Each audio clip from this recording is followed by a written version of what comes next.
C. Joseph Vijay எனும் நான்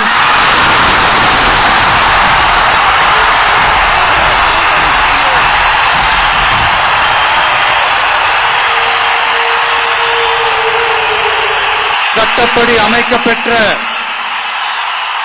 இந்திய அரசியல் அமைப்பின்பால் உண்மையான நம்பிக்கையும் மாறா பற்றும் கொண்டிருப்பேன் என்றும் இந்திய நாட்டின்